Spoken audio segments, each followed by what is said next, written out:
आपने एआई करवाया, पशु आपका कंसीव हो गया। अब ब्यात के बाद का जो 100 दिन ये सबसे महत्वपूर्ण है।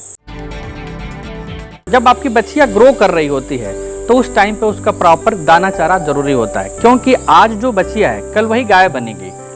नॉर्मली क्या होता है, 12 महीने में हमारी जो बच्चियां होती है वो हीट में आ जाना चाहिए पहली बार, यानी साल भर की होते होते हीट में आ जाना चाहिए। अब मान लीजिए कि आपकी बच्चियां हीट में आई, आपने एआई करवाया, पशु आपका कंसीव हो गया। अब ब्यात के बाद का जो 100 दिन ये सबसे महत्वपूर्ण है।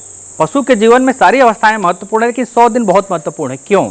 आप ये सोचिए कि आप सभी लोग पशुपालक हैं, सबके घर पे पशु हैं। आपने देखा होगा कि जब पशु बच्चा देता है तो उस टाइम पे लास्ट वाली जो अवस्था रहती है, 8वां 9वां महीना आते आते पशु का पेट इतना बड़ा हो जाता है, और जो उसका खाने वाला जो पेट होता है जिसको हम रूमेन कहते हैं, वो छोटा हो जाता है। कैसे छोटा हो जाएगा? आप मान लीजिए कि पेट तो उसका उतना ही बड़ा है, रूमेन पहले इतना बड़ा था और बच्चेदानी पहले इतनी छोटी सी थी। अब धीरे धीरे बच्चेदानी का साइज बढ़ता जाता है, उसमें बच्चा बढ़ता जाता है। तो जब बच्चेदानी का साइज करीब करीब 150 से 200 लीटर हो जाता है तो रूमेन को जगह नहीं मिलती है, तो रूमेन में खाना उतना नहीं आ पाता। इसलिए आप देखोगे कि 8वें 9वें महीने में आते आते आपका पशु उतना अच्छे से खाना नहीं खाता है।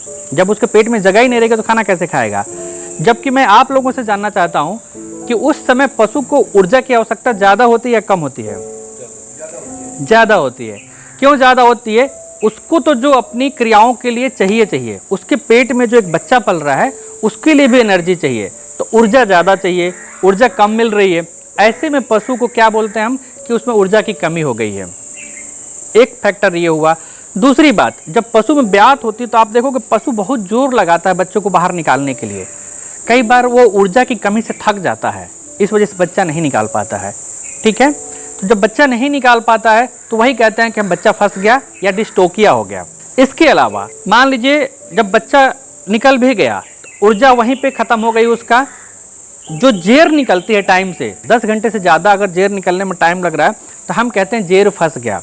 हम पशुपालक कई बार गड़बड़ ये कर देते हैं कि पशु ने बच्चा दिया, जेर लटका हुआ है, हम 1-2 घंटे बाद ही निकालना शुरू कर देते हैं। नहीं, 1-2 घंटे बाद निकालेंगे तो वहाँ पे हम अपने हाथों से इन्फेक्शन और दे रहे हैं।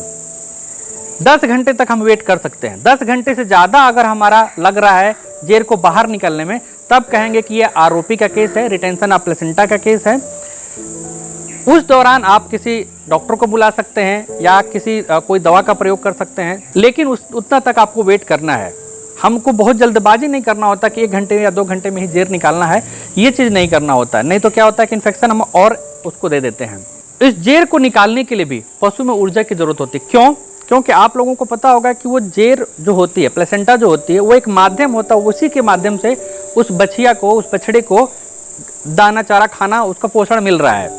ठीक है, अब वो चिपका होता है उस गर्भाशय से, उस बच्चेदानी से, उस यूट्रस से चिपका होता है, जिसको वहाँ से निकलने के लिए भी ऊर्जा की जरूरत चाहिए। क्योंकि जब तक बच्चेदानी में उस यूट्रस में कंट्रैक्शन नहीं होगा तब तक वो निकलेगा नहीं, वहाँ भी ऊर्जा की जरूरत चाहिए। यानी आप समझ सकते हैं कि एक पशु के लिए ऊर्जा कितना महत्वपूर्ण है। एनर्जी बहुत इंपॉर्टेंट होता है, जो हम लोग कहीं ना कहीं मिस कर देते हैं। और आप में से बहुत सारे लोग अपने अनुभव से आप लोग करते भी हैं, जब ब्यात होती है तो आप लोग गुड़ पिलाते हैं। गुड़ पिलाने का मकसद क्या होता है कि पशु को ऊर्जा मिल जाए। गुड़ क्या है? शक्कर है, ऊर्जा है, यही तो करते हैं आप, इसीलिए देते हैं। अब मान लीजिए अगर जेर अटका रह गया तो सबसे पहले इन्फेक्शन उसको हो जाएगा, पशु को बच्चेदानी में, उसके यूट्रस में इन्फेक्शन हो जाएगा।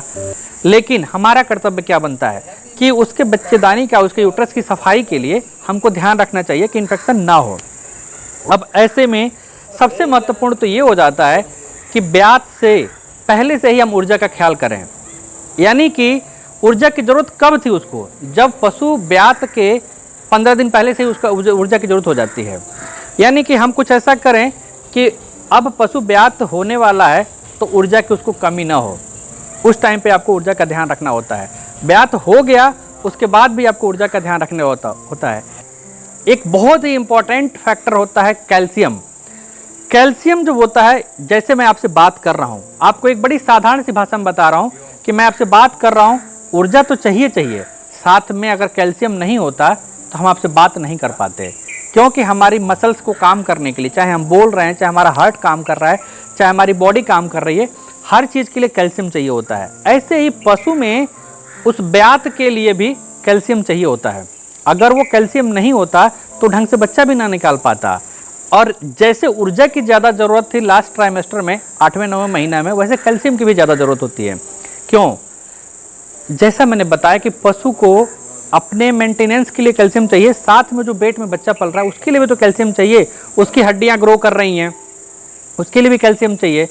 अब इस कैल्शियम की कमी की वजह से हमारे पशु में हाइपोकैल्सीमिया या मिल्क फीवर हो जाता है।